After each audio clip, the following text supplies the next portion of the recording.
Hello, good morning. कैसे हैं आप सभी। कक्षा 10 में हमारा ये मोस्टली जो कोर्स है वो लास्ट चैप्टर चल रहा है और उससे पीछे जो चैप्टर कराए थे उनको मैं रिवाइज कराऊंगा एक एक करके। कुछ पॉइंट्स हैं बच्चों के आ रहे, कुछ रिक्वायरमेंट के, सर इसकी वीडियो दोबारा से बनाइएगा। तो आज मैं पीछे जो आपको पढ़ाया था, मैंने प्रकाश संश्लेषण फोटोसिंथेसिस के बारे में जो बात की थी पिछली वीडियो में, जब कॉलेज ये लॉकडाउन लगा था तो उस दौरान की बात है, ये आपको करा चुका हूं मैं। लेकिन फिर भी आपको दोबारा से आज के उसकी लाइव वीडियो, पहले हमने उसकी पीडीएफ फाइल बना के आपको के द्वारा समझाया था, लेकिन आज लाइव क्लास ब्लैक बोर्ड के द्वारा सीधा आपको पढ़ाया जा रहा है कि हमारा जो कुछ प्रयोग चल रहे थे। तो यहाँ पे मैं प्रयोग लिखता हूं, प्रैक्टिकल यानी कि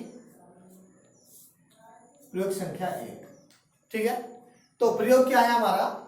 प्रयोग जब हम कोई भी प्रैक्टिकल करते हैं, प्रयोग करते हैं, तो आपको लिखने का तरीका बताता हूं। सबसे पहले क्या लिखते हैं, सबसे पहले मैंने हेडिंग लिखा उसका प्रयोग। तो प्रयोग का जो उद्देश्य होता है,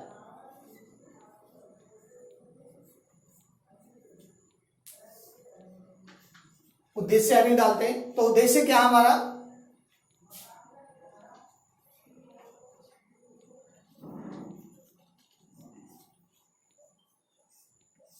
पौधों में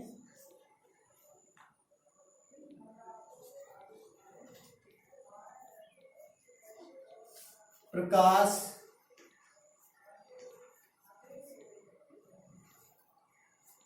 संश्लेषण में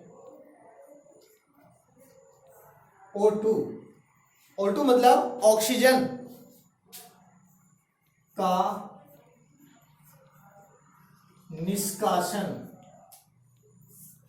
निष्कासन का प्रदर्शन।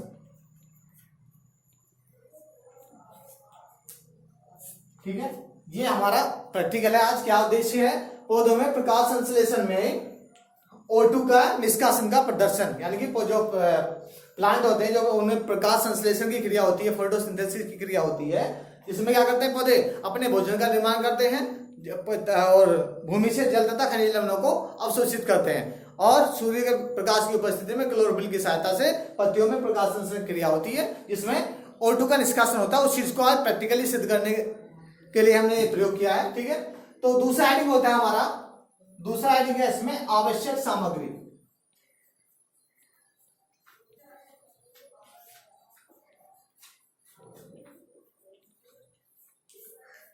आवश्यक सामग्री लिख सकते हैं आप, या आवश्यक उपकरण, यानी कि आवश्यक उपकरण का मतलब कि किसी प्रयोग को करने के लिए जो भी आप एपरेटस या जो भी आप आवश्यक सामग्री यूज कर रहे हैं, उसके बारे में हम यहाँ पे डिटेल में लिखते हैं, 1 बाय 1 करके। तो सबसे पहले मैं लिखता हूं यहाँ पर एक बीकर, ठीक है, दूसरा जल, तीसरा है कीप, परखनली, टेस्ट ट्यूब बोलते हैं इसको, और नेक्स्ट है जलीय पौधा, ब्रैकेट में लिख दूंगा हाइड्रिला।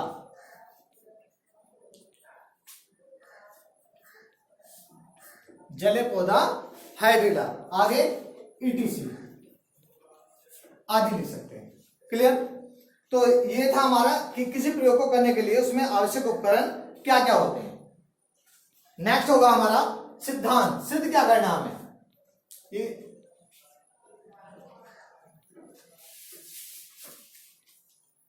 सिद्धांत में आप प्रकाश संश्लेषण की समीकरण लिख सकते हैं, और आपको पता होना चाहिए प्रकाश संश्लेषण की इक्वेशन या समीकरण क्या होती है।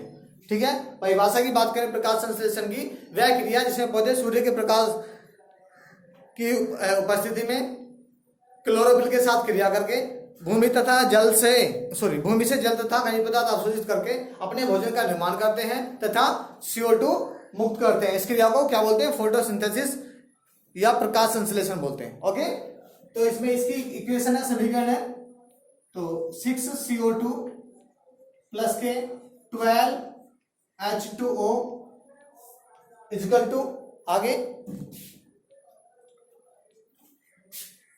C6H12O6 प्लस के 6H2O प्लस के 6O2 और O2 के ऊपर एरो का निशान लगा देंगे हम।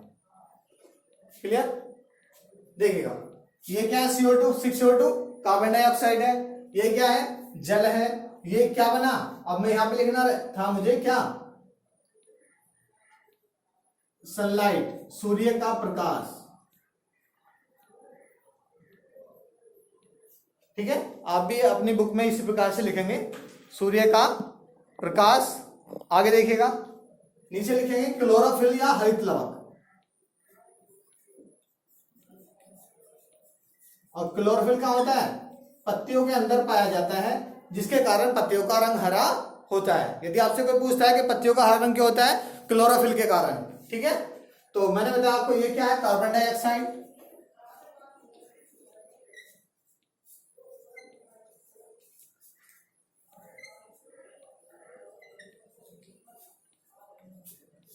और ये क्या हो गया, कार्बन डाइऑक्साइड प्लस जल, एरो में आप वही लिखेंगे ऊपर, क्या बना, ग्लूकोज प्लस जल प्लस ऑक्सीजन।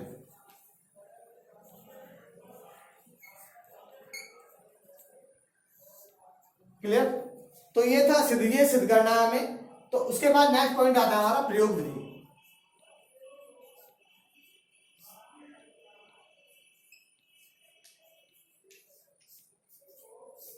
प्रयोग विधि करनी होती है। प्रयोग विधि में क्या करना होगा, सबसे पहले हम क्या करेंगे, प्रयोग विधि के लिए हमें जो प्रयोग कर रहे हैं उसका चित्र के द्वारा या उसको किस प्रकार से कर रहे हैं, स्टेप बाय स्टेप हम करते जाएंगे। तो सबसे पहले मैं डायग्राम बनाता हूँ इसका। तो डायग्राम देखिएगा, सबसे पहले मैं बीकर बनाऊंगा यहाँ पर। ये एक बीकर है, ठीक है, ये कांच का बर्तन होता है, कांच का। और उसके बाद इसमें जल भरते हैं,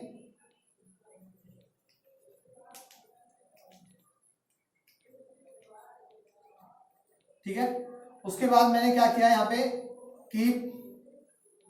कीप लिया और कीप को उल्टा करके जल के अंदर रख दिया, और इस कीप के नीचे जलीय पौधे हाइड्रिला की कुछ शाखाएं रख दी। ठीक है, ये कीप है, ये प्रखैली है,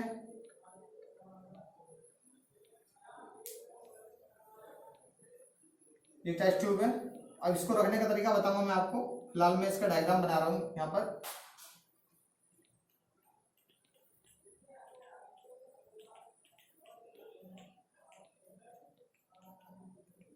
इधर ये मैंने सूर्य बना दिया, चलो, हालांकि ऊपर बनता है ज्यादा,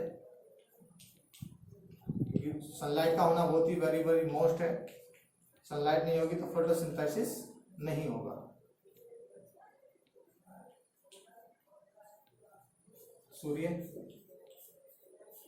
ये सूर्य का प्रकाश जाएगा पत्तियों के ऊपर। तो मैं नाम लिखता हूं यहाँ पर, ये बीकर हो गया है, बीकर। ये जल हो गया है, जल। ये परखनली हो गई है, टेस्ट ट्यूब। और परखनली के बाद ये कीप हो गई है, और कीप के अंदर नीचे ये जलीय पौधा हाइड्रिला।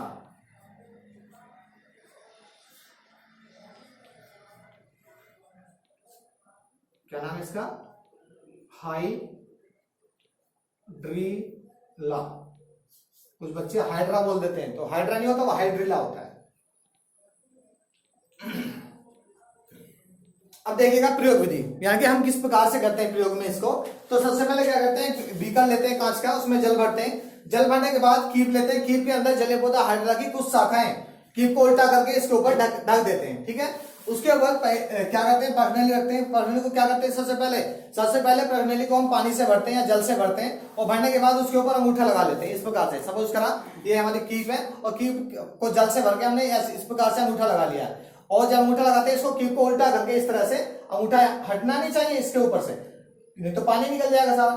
तो बीकर के अंदर सावधानी पूर्वक इसी के ऊपर इस प्रकार से रख के ऐसे छोड़ देते हैं।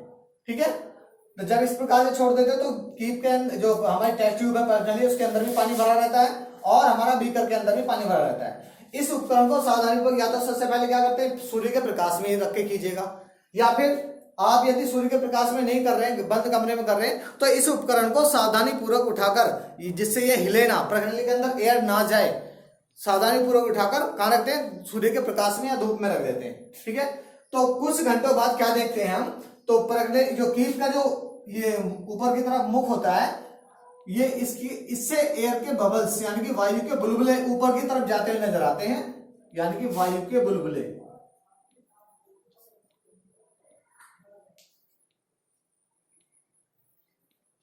अभी हमें पता नहीं है कि ये वायु के बुलबुले किस गैस के हैं या कौन सी गैस है, हमें कोई कंफर्म नहीं है। जब हमने देखा कि जब हमने प्रणाली को भरा था पानी से, तो पानी के ऊपर तक थी। जब हमने 5 घंटे बाद देखा, तो इसमें पानी का लेवल जो था, ये वाला, ये पानी का लेवल नीचे चला गया था और गैस ऊपर आ गई थी।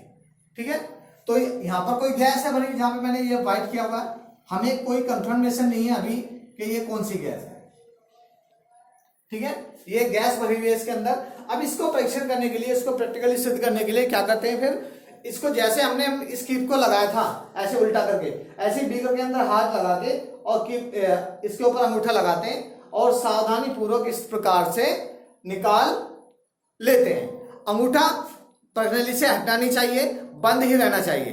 तो क्या करते हैं, कुछ इसके पास हम जलती मोमबत्ती लाते हैं और जैसे हम जलती मोमबत्ती प्रणाली के मुख के पास लाते हैं और धीरे धीरे हम क्या करते हैं, अंगूठे को हटाते हैं। जब अंगूठे को हटाएंगे तो जब देखो इसमें गैस ऊपर थी, इस साइड में थी, यहाँ पर यदि हमने इसको ऐसे करा तो पानी नीचे आ गया, गैस ऊपर आ गई।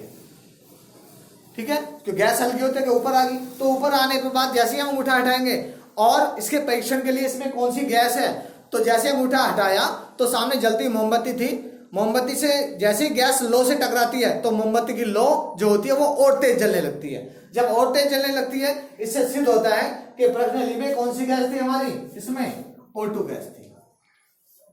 क्यों? क्योंकि ऑक्सीजन गैस जलने में सहायक होती है, बिना ऑक्सीजन के कहीं भी आग नहीं लग सकती है। आपने देखा होगा कि O2 की जो मात्रा होती है हमारे वायुमंडल में कितनी होती है, 21% होती है, और सबसे ज्यादा किसकी होती है, नाइट्रोजन N 78% होती है। CO2 की बात करें तो CO2 होती है 0.03%, और अन्य गैसें में अदर में 0.97 गैसें जाती हैं, तो टोटल 100% हो गया। क्लियर? तो यदि कोई आपसे पूछता है कि इस प्रयोग विधि किस प्रकार से लिखनी है, तो सबसे पहले क्या लेते हैं, बी कर लेते हैं। जैसे जैसे मैंने बताया सेम वैसे वैसे हम उसको लिखते जाते हैं।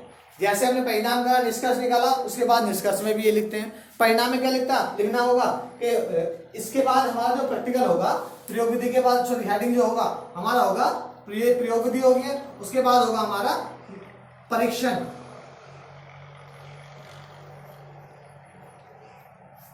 ठीक है, परीक्षण के बाद आता है परिणाम।